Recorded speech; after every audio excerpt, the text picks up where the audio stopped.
To start off, I'd like to start with a joke. Why did the ocean break up with red tide?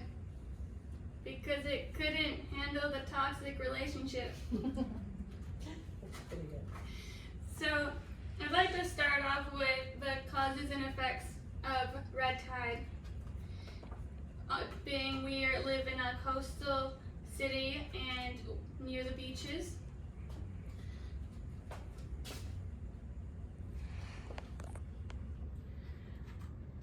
Red tide is a natural occurrence that happens year-round and only becomes dangerous and toxic when it consumes lots of nutrients and grows bigger and larger, according to Gramatica.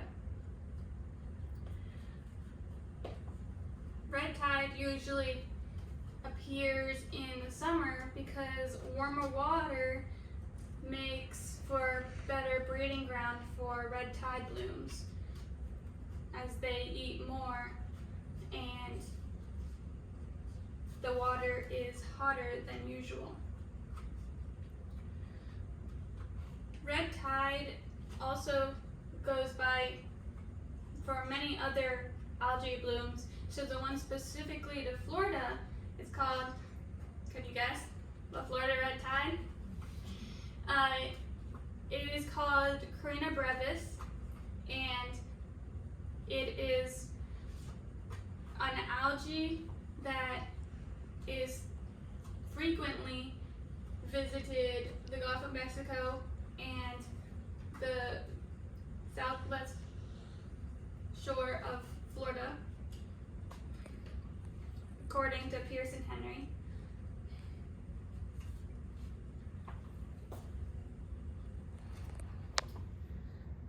So, what causes red tide? If you can look at the picture, you could guess, right? It's a large amount that causes red tide are storms and hurricanes,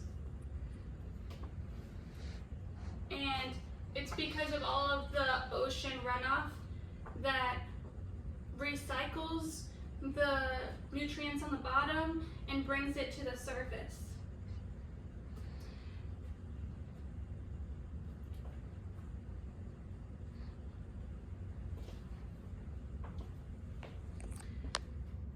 So I hope you guys are all with me because that was a lot of scientific talk.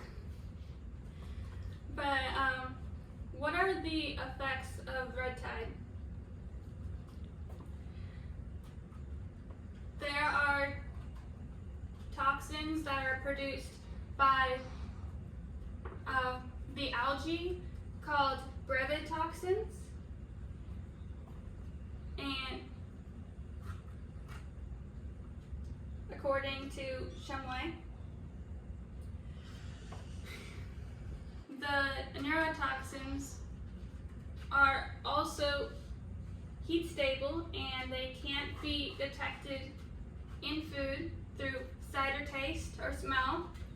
And when I say they're heat stable, they are, you can't cook them away like other diseases, and you can't dry them or freeze them.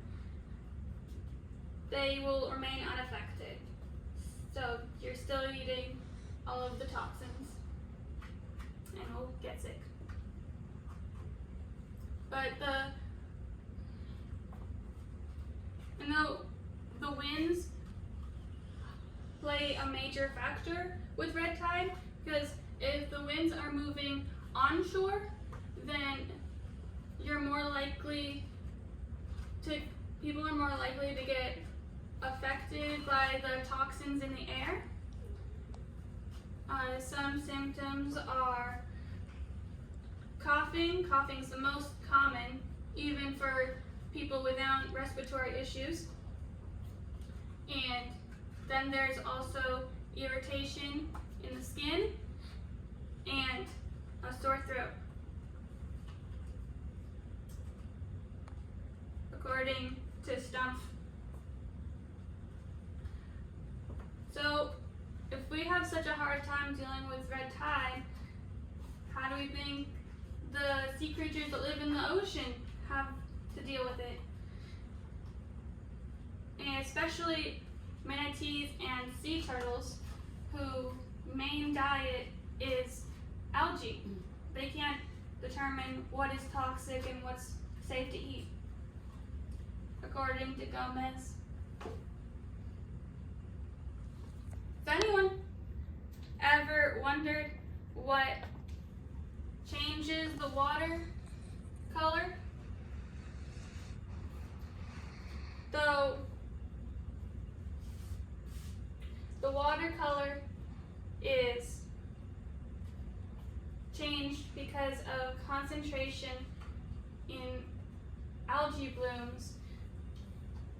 When a lot of algae come together, it changes the color to orange or red or brown.